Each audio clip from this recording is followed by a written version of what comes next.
L'ouverture de la PMA à toutes les femmes, ça donne une grande chance à toutes et à tous en fait de pouvoir devenir parents. Le processus de la parentalité, que ce soit dans un couple hétéro ou homosexuel, finalement le processus se fait de la même manière.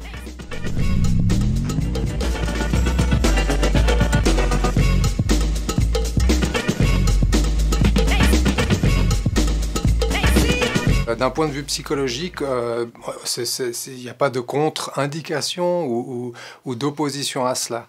Simplement, il faut un petit peu nuancer parce qu'il y a la question en fait, du lien, de l'attachement en fait, que va créer l'enfant avec les parents. Ça, c'est quelque chose qui dure toute la vie. Alors c'est vrai que l'enfant, il y a forcément un questionnement à un moment dans sa vie identitaire, de sa source, que ce soit par ce processus-là, que ce soit dans le cadre d'une adoption. On a tous besoin de savoir d'où on vient, de connaître son parcours, même si des fois on n'en fait rien, mais juste de savoir. Et pour la quête de l'enfant, de sa construction de sa personne, c'est important qu'il puisse savoir ça. Il faut qu'il puisse y avoir un dialogue entre les parents et l'enfant. Il faut que ça puisse être nommé. Et il y a des parents qui sont plus ou moins ouverts à ce dialogue-là. Il y a des parents qui vont vouloir peut-être taire la chose. Parfois, et on observe, hein, pas uniquement dans les cas des questions actuelles, mais dans le passé, qu'il peut se créer ce qu'on appelle des secrets de famille. Et ces secrets de famille, ça peut être assez problématique parce qu'ils sont perçus, on les sent, comme si tout le monde pouvait les percevoir. Ils suintent, comme on dit, mais ils ne sont pas dits, ils ne sont pas nommés. De ne pas avoir d'informations sur l'origine, enfin une de ses origines en tout cas génétique, je pense que dans le processus de la construction de l'identité, c'est quand même quelque chose qui est relativement important. La PMA pour les couples hétérosexuels se passe à l'étranger, donc moi j'accompagne déjà depuis plus de 15 ans des couples qui le font. Ce qui est réellement problématique, c'est qu'en fait ça amène les parents à chercher des solutions ailleurs. Ça amène les parents à aller à l'étranger pour pouvoir en fait compléter ce besoin d'une famille. Et puis ça peut être problématique parce que c'est ça qui fait finalement autant débat, c'est ça qui fait tellement question en fait. C'est la question du tourisme, de la procréation, de ce genre de choses. Et puis des abus qui peuvent y avoir avec.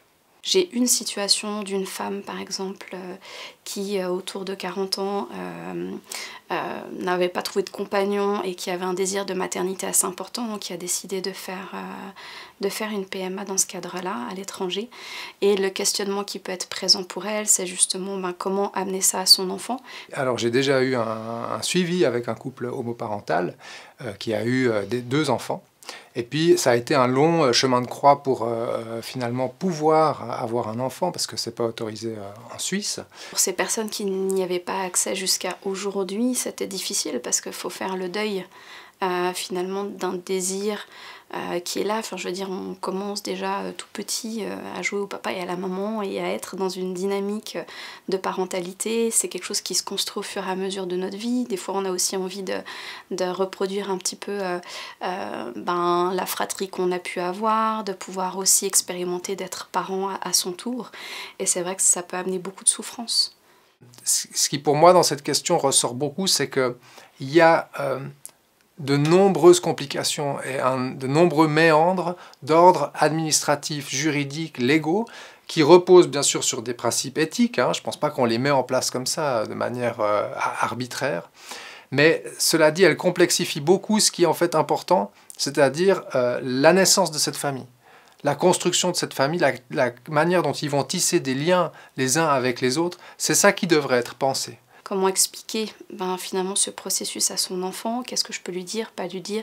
Qu'est-ce qui est ajusté? Ce qui est important, c'est qu'un enfant ait un parent, 2 parents, un papa, une maman, 2 papas, 2 mamans, ça c'est égal. Il faut qu'il puisse nouer un lien sécurisant, d'attachement, de tendresse, d'amour, d'affection, d'éducation aussi. C'est vraiment important dans ces moments-là de pouvoir travailler tout le processus en fait de la parentalité qui n'est pas celle qu'on s'était représentée. Et puis d'autant plus avec un couple homosexuel où finalement il y a une représentation de la société, de cette grossesse, d'avoir un enfant, de cette famille, représentation de la famille.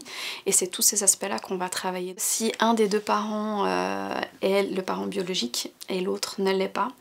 Là, effectivement, il peut y avoir pas mal de questionnements sur le parent qui ne l'est pas et par rapport à cette identité de cet enfant, de comment je peux l'accueillir, de comment je peux finalement laisser une place à cet enfant. Est-ce que je vais le reconnaître? Est-ce qu'il va me ressembler? Est-ce que je vais pouvoir l'aimer de la même manière? C'est important d'intégrer, même de manière symbolique, tous les acteurs en fait d'une configuration familiale. Alors d'avoir un donneur connu, en fait, ça permet en fait d'avoir un acteur de plus dans la construction.